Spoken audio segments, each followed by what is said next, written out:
ChatGPT Plus is free for college students through May. Here's the thing. You've got a lot to do between now and then. Studying for finals, writing papers, trying to keep your life on track, and ChatGPT can help with all of it. It can quiz you for your econ exam, make a study guide from your French notes, plan out your meals and study breaks. It can get really specific on how you like to learn. It can even help you come up with ways to stop procrastinating. So from now until summer break, take advantage of all the ways ChatGPT can make your life easier. Restrictions apply.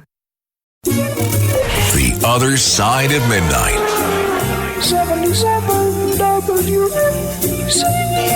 Local Spotlight. Good morrow, everyone. This is The Other Side of Midnight on 77 WABC. I'm Frank Morano. In New York State politics, the lieutenant governor is usually a quiet, almost invisible figure. Think of Stan Lundine's nickname when he was lieutenant governor. They called him Stan the Invisible Man Lundine. Someone whose job is to support the governor and attend ribbon cuttings. But Lieutenant Governor Antonio Delgado seems to be rewriting that script. Delgado has been busy. In the months leading up to Election Day, he attended nearly 50 campaign events, not just in New York, but in battleground congressional districts and even swing states like Pennsylvania. He formed a super PAC, donated hundreds of thousands of dollars to Democratic causes, and appeared on shows like Morning Joe. He's penned op-eds in the New York Times calling for new leadership in the Democratic Party and a break from the same old story. Noticeably absent from all this, his boss, Governor Kathy Hochul. Delgado says he has no intention of challenging Hochul in 2026, but his actions tell a different story. He's building his own political machine, hiring staff, and staking out an independent brand. He even blindsided Hochul earlier this year by publicly calling for President Biden to step aside after a rough debate performance. It's no secret that Hochul has vulnerabilities. Her approval ratings have dipped, and some Democrats, like Congressman Richie Torres, have openly criticized her as the new Biden, claiming she's in denial about her weakness. Delgado's moves suggest he agrees, at least in part, and that he's preparing to capitalize on those vulnerabilities. So, could he actually beat Hochul in a primary? Probably not. Hochul has the power of incumbency, a massive fundraising apparatus, and name recognition. Delgado, while charismatic and politically savvy, would face an uphill battle against her. After all, he was only narrowly elected to Congress in a Hudson Valley district, and his tenure as lieutenant governor hasn't exactly made him a household name. But here's the real takeaway. The fact that Delgado is even considering this says a lot about Hochul's position. When your own lieutenant governor is eyeing your job, it's a sign of perceived weakness. And Delgado isn't alone. Republican Michael Lawler, Democrat Richie Torres, they're reportedly mulling challenges as well. Hochul, for her part, is gearing up for a fight. She's hosting high-dollar fundraisers, pitching herself as a champion of affordability, and pointing to her role in helping Democrats keep control of Congress. Still, the chatter around Delgado's ambitions should make Hochul nervous. It's a reminder that while she may be the governor, her hold on power is far from secure. Beam me up! To be continued. This episode is brought to you by Principles. Ray Dalio, legendary investor and New York Times best-selling author, wants to pass along his understanding of how countries go broke, because he believes the U.S. budget and debt situation needs to be addressed. To give you that knowledge, he has put the draft of his book, How Countries Go Broke, The Big Cycle, online for free. It's available now at economicprinciples.org. The Other Side of Midnight. 77 WABC. Local Spotlight. Good morrow, everyone. This is The Other Side of Midnight on 77 WABC. I'm Frank Morano. Mayor Eric Adams' re-election campaign was dealt a devastating blow yesterday. The New York City Campaign Finance Board ruled that Adams' campaign will not be receiving millions of dollars in public matching funds this month, and potentially not at all. This isn't just a hiccup, it's a seismic shift in what was already shaping up to be a challenging re-election bid for the mayor. The decision stems from what the board describes as, quote, conduct detrimental to the matching funds program, a legalese way of saying the campaign didn't follow the rules. They cited Adams' failure to provide key documents and raised concerns tied to his ongoing federal indictment. Now, let's be clear. This isn't just about paperwork. The board's ruling reflects a deeper issue of trust and credibility in how the mayor has handled his campaign. Public matching funds are a lifeline for candidates in New York City. Through an 8-to-1 match system, candidates can turn small-dollar contributions into major war chests, leveling the playing field in elections. In 2021, Adams relied heavily on these funds, more than 10 million of them, to secure his first term.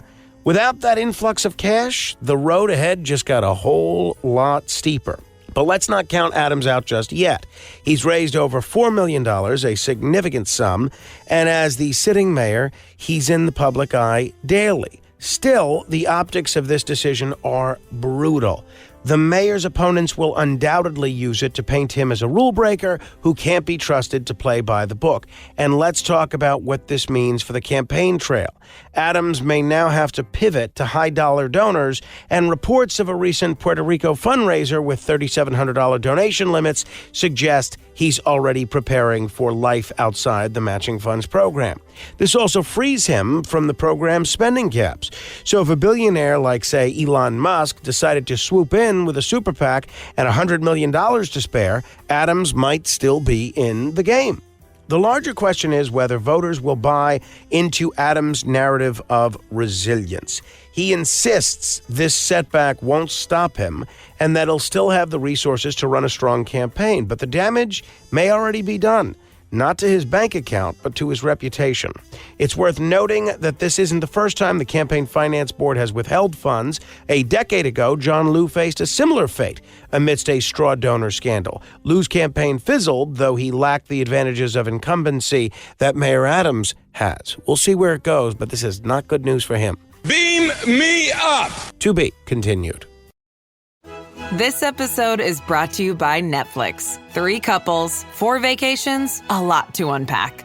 Watch The 4 Seasons, a new series starring comedy favorites Tina Fey, Steve Carell, Will Forte, Coleman Domingo, and more in a hilarious and heartfelt love letter to long-term relationships. Based on the original Alan Alda film. Watch The 4 Seasons, streaming now only on Netflix. The Other Side of Midnight. 77 WABC. Local Spotlight. One of the 11 or 12 candidates running for governor of New Jersey is Newark Mayor Ras Baraka, who is running as a Democrat. And he's come out with a new proposal that he calls Democracy Reimagined. It is a very ambitious proposal. Bold and loaded with ideas that deserve serious consideration. His push for same-day voter registration, automatic registration for 18-year-olds, expanded public financing of elections are all issues worth considering, and some may be steps in the right direction. These reforms might make our democracy a little more accessible and equitable. But there's one piece of his plan that I can't support, and that's moving New Jersey's gubernatorial and legislative elections from odd-numbered years to federal election years. And I've thought a great deal about this, but Baraka argues that off-year elections depress turnout and waste taxpayer dollars. He's not wrong about the turnout issue. Voter participation in odd-year elections is embarrassingly low. We've all seen the dismal numbers, but I believe these off-year elections serve an important purpose. They provide voters with the space to focus on New Jersey-specific issues without the distraction of a presidential or congressional race dominating the political landscape. Think about it. When you're casting a ballot in a gubernatorial race during a federal election year, you're likely doing so amidst a cacophony of national political noise. Federal elections suck all of the oxygen out of the room, especially these presidential elections, leaving local and state issues and candidates fighting for scraps of attention. By holding these elections in odd years, we ensure that New Jersey voters can concentrate on what's happening in Trenton, not just Washington, D.C. Baraka's proposal also overlooks the potential unintended consequences of aligning state elections with federal ones. It could exacerbate partisanship at the state level, as voters are more likely to cast straight party ballots in high-turnout federal elections. This means state races might become less about the unique needs of New Jersey and more about the national political narrative of the day. That's not good for democracy, and that's not good for New Jersey, in my opinion. And let's not forget that odd-year elections give New Jersey a chance to shine on the national stage.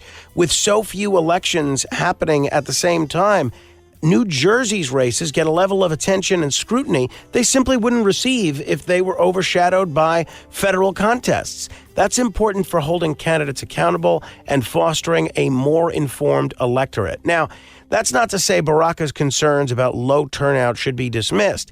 If we want to boost participation in these off-year elections, let's look at some of the other reforms he's championing. These changes might make it easier for people to get involved no matter when the election is held. Beam me up! To be continued. That moment when you realize your skincare is actually working. That's Rodan & Fields, the #1 female dermatologist-founded skincare brand in the U.S., designed by 2 dermatologists who don't just know women's skin, they know how to formulate for it.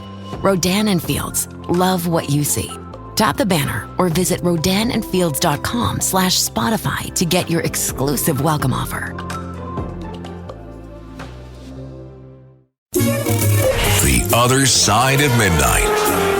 77 WABC. Local Spotlight.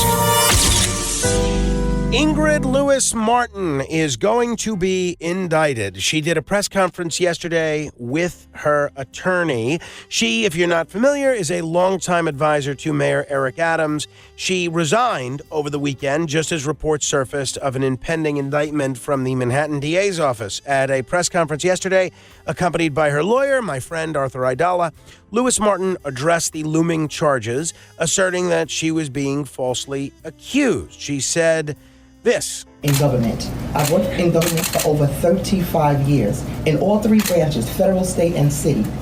I worked at the lowest levels to some optimum levels. And during my tenure, I have never taken any gifts, money, anything. I have not made any arrangements in advance to take any gifts or money, or to have any gifts or money given to a family member or a friend in order for me to do my job. I've done my job to the best of my ability with diligence for the citizens of New York City. She went on to clarify that during her decades of service, she had never accepted gifts or bribes either for herself or her family. This all stems from a federal probe that began in September after Lewis-Martin was stopped at JFK Airport with her phone seized by law enforcement. Since then, the DA's office has investigated alleged improper gifts, and Monday's press conference was an attempt to preemptively strike back at these accusations. Aidala went on to suggest that this indictment might be politically motivated, claiming that the DA's office had denied their request for a proffer session to clarify certain messages that he says could be easily explained. Now, I'm not questioning Arthur's version of events, but I will say I feel like these days, whenever anybody in politics is indicted, whether it's Trump or Menendez or Eric Adams, or in this case, Ingrid Lewis-Martin, that's always the first thing people mention, that it's politically motivated. Sometimes it is, as we've seen, but sometimes that's just a straw man, that whole argument. I don't know which this is. While the DA's office has declined to comment, Aidala hinted at the possibility of other indictments alongside Lewis-Martin. I have to admit, I'm a bit skeptical here. This might be a case of overreach from the DA's office. I tend to think if she was really involved in any of the shenanigans that Adams was apparently involved in, that there would have been a federal indictment. You not only have the Southern District indicting Adams, but you have the Eastern District apparently investigating as well. An investigation of this nature into a well-known political figure is no small thing. It's not just about the facts, it's about the timing and the political ramifications that an indictment could have. This is a developing story, and while Lewis-Martin firmly denies any wrongdoing, we'll have to wait and see how the DA's office proceeds. But right now, I wonder if this is more about setting an example than finding the truth. To be continued.